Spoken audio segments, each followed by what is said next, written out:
Welcome to this special edition of Weekends Speaking with TJ Walker. I say special because, as you may have noted, there's no intro music, there'll be no outro music. The audio quality may be a little worse. I'm coming to you from Las Vegas today. I'm out here on assignment giving a speech and conducting a media training workshop.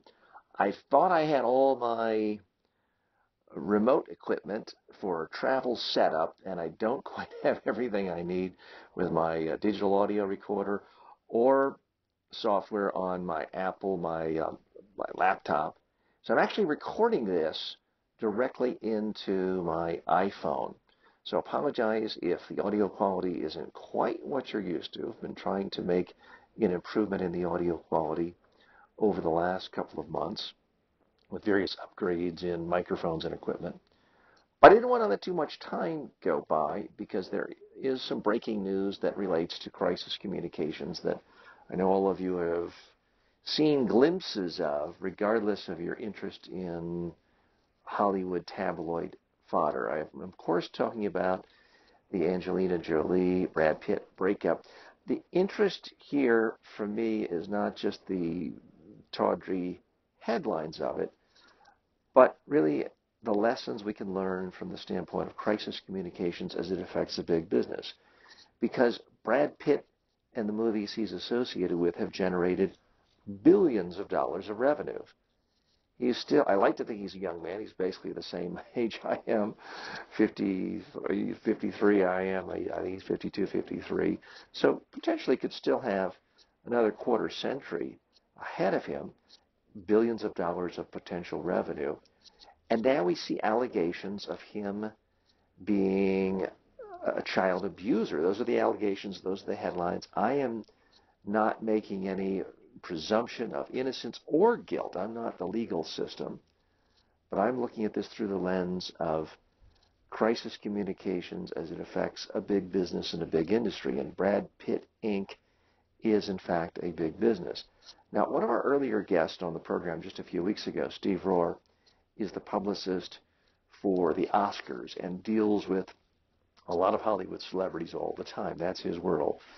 He told me, he said, DJ, the one thing that you can't bounce back from as a celebrity is accusations or certainly convictions of anything to do with abusing a child.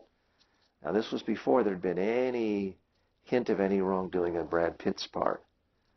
But it is a serious career-ending challenge for Brad Pitt or any star who's given this accusation. I have no idea if the accusations will be given credence, if they will certainly result in any kind of trial or conviction or indictment or arrest. At this point, Brad Pitt appears to be going through the right motions, saying he's cooperating, saying that he loves his family, saying he wants to do what's in the best interest of children. But this is something that has destroyed other Hollywood figures' careers, certainly destroyed politicians' careers. Anthony Weiner is in the midst of this situation as well with his yet another texting scandal, this time involving a 15-year-old girl. And someone 15-year-old is not a young woman. She is a girl, is a child. I don't think Anthony Weiner can recover. I don't even want to talk about him. I think his career is so over, and after this latest incident, he's going to be poisoned for even local New York One cable access to have him on as a free guest. I don't even think we need to talk about him. Brad Pitt is another issue. Now, no one really knows what goes on in a marriage.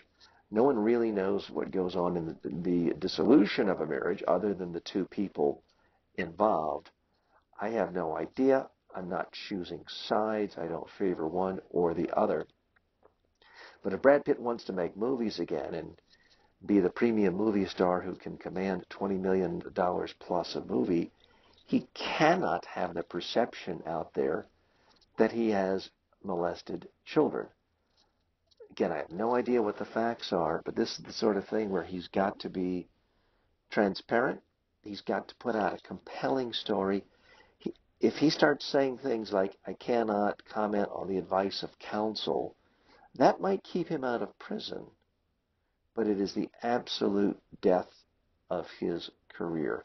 We'll be monitoring this as, unfortunately, most of the world and certainly the tabloid press. I hate to seem like I am getting down in the gutter and just wanting to get involved with something for the sheer salaciousness of it, but this is almost by definition the textbook example of a career-ending crisis.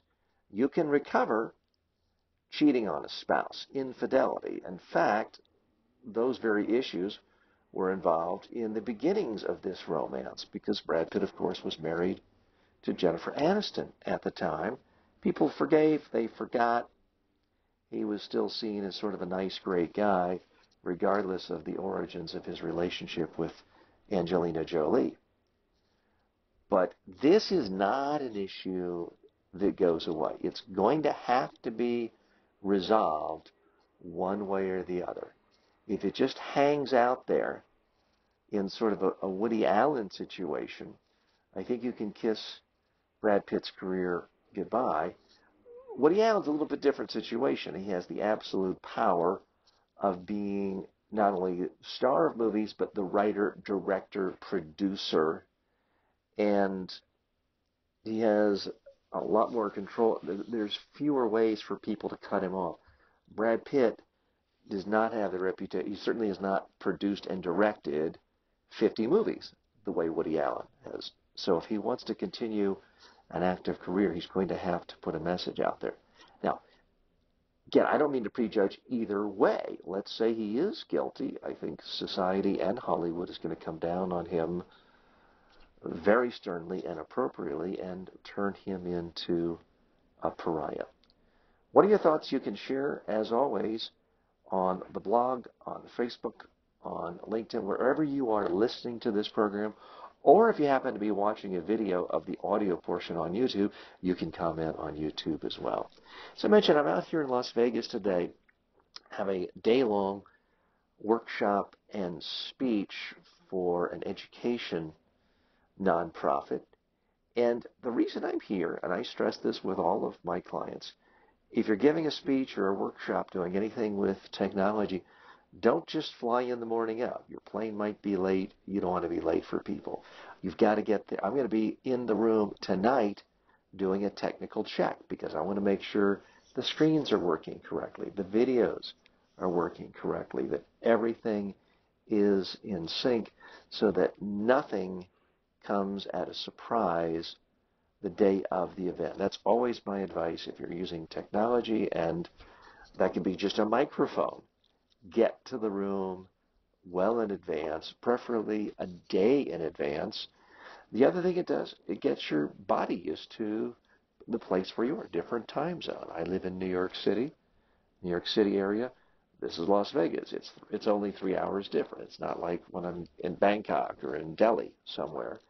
But it's still a 3-hour difference. I still woke up at 3:30 a.m. today, so it's going to be a little easier for me to speak and have full energy all day tomorrow because I took the time to getting in a couple of days in advance.